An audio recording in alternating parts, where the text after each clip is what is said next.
Glass delusion.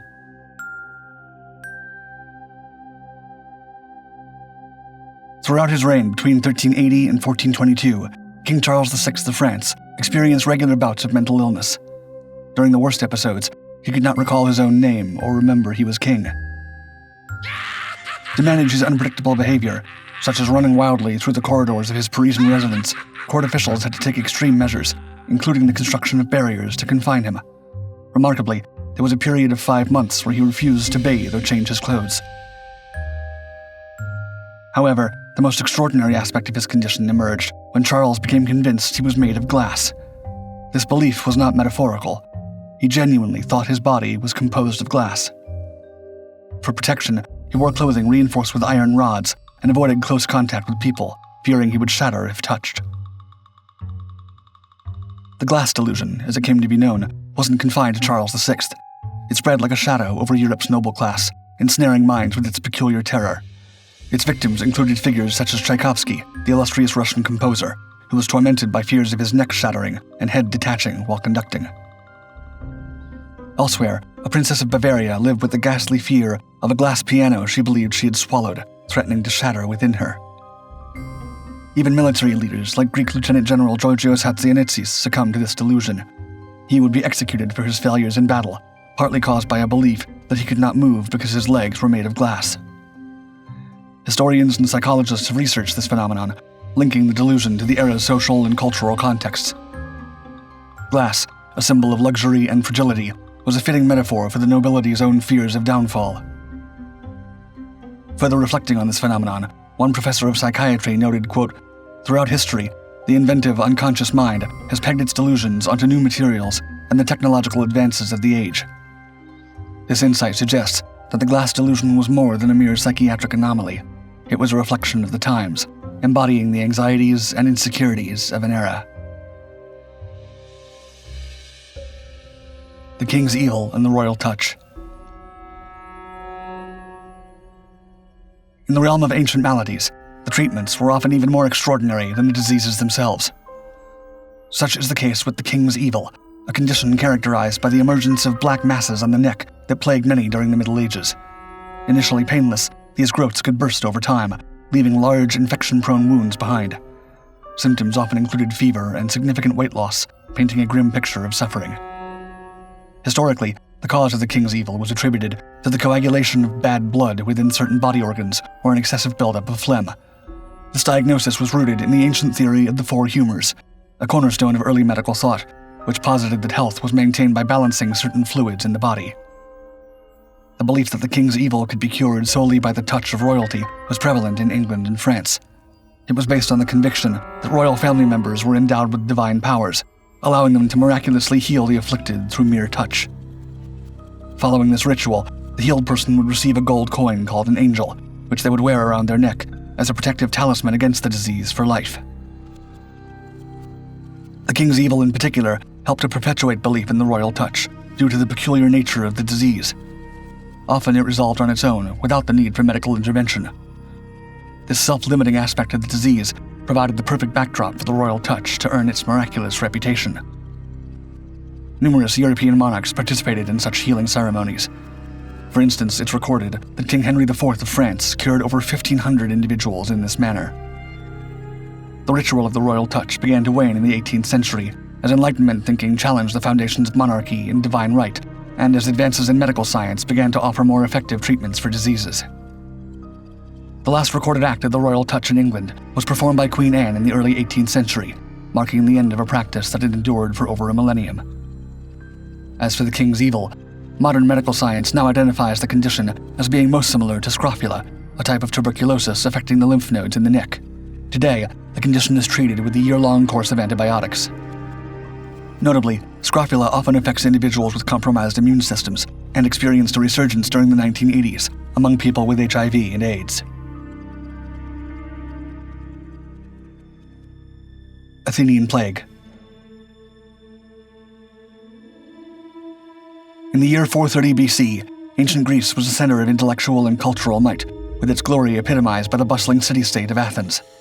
However, Amidst the Peloponnesian War, a devastating conflict that pitted Athens against the powerful city-state of Sparta and its allies, an invisible adversary breached the city's walls. This was no ordinary foe.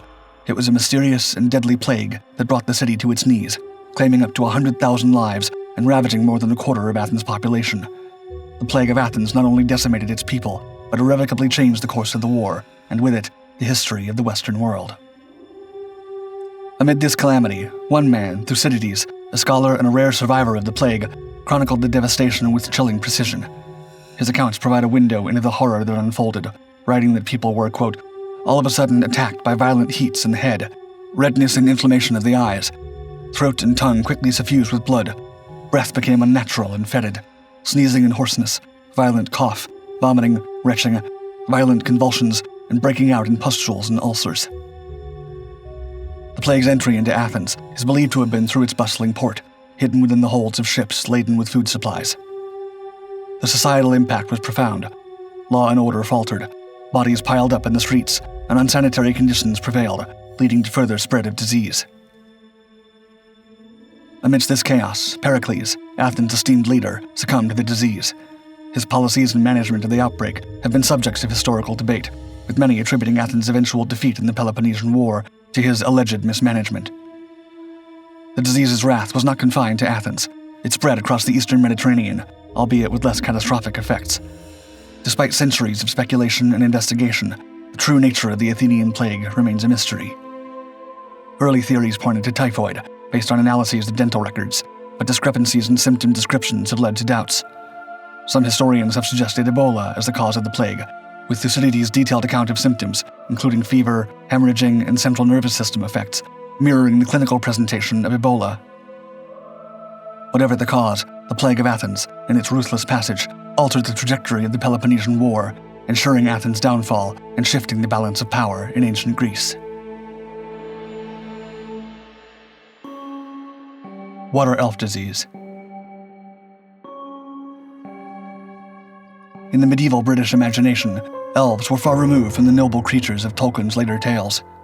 Instead, they were malevolent, meddlesome beings, believed to exist in vast numbers and capable of wreaking havoc on both livestock and humans.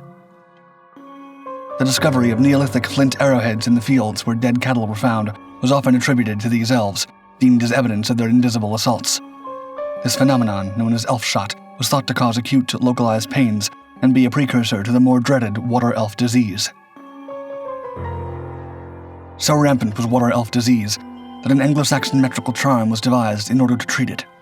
This text, part medical, part magical, described the symptoms, reading, quote, if someone comes down with the water elf disease, then his fingernails will become black and his eyes teary and will wish to look downwards. The prescribed remedy for the sufferer consisted of a dozen different herbs and botanicals soaked in ale and mixed with holy water. Next, a charm had to be sung to activate the remedy's healing powers. This was so that, according to the text, quote, the wound will neither burn nor burst, neither hurry forwards nor multiply, neither throb in pain, nor the wound grow, nor the pain deepen. The concoction would then be applied to the wound, and another chant would be sung. The victim and their loved ones would then have to wait. While the true cause of water elf disease remains unknown, its symptoms are consistent with some recognized medical disorders, leading modern researchers to suggest that endocarditis may be the most likely candidate. This infection of the heart valve results from bacteria in the bloodstream and can cause a range of alarming symptoms.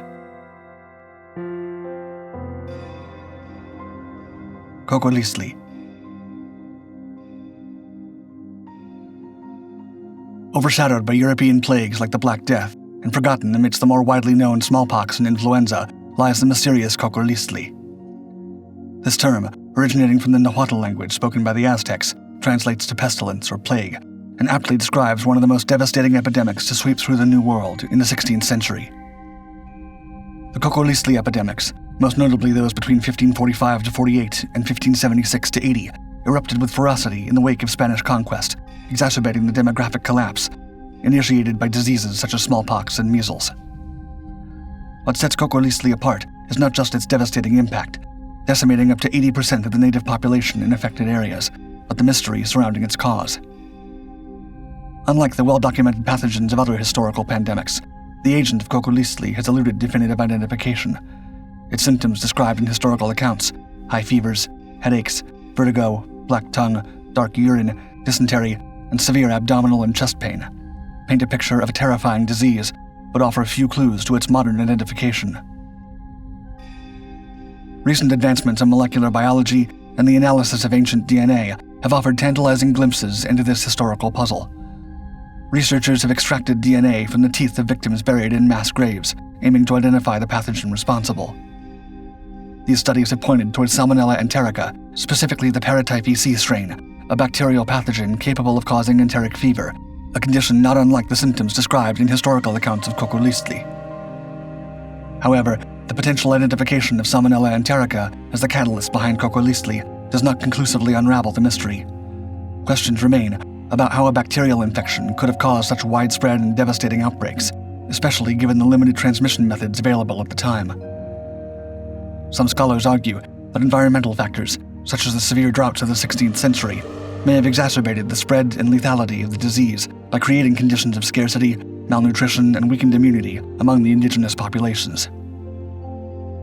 Still, the inconsistencies between the recorded symptoms of Kokolistli and those typically ascribed to Salmonella infections suggest that the true culprit behind this historic plague may still be unknown. Are you ready to unlock the secrets of the past? Subscribe now to Dark Five's Ancient Mysteries channel and embark on a journey to uncover the most enigmatic and awe-inspiring mysteries of ancient times. Leave a comment if there are any ancient mysteries you want us to explore in upcoming videos.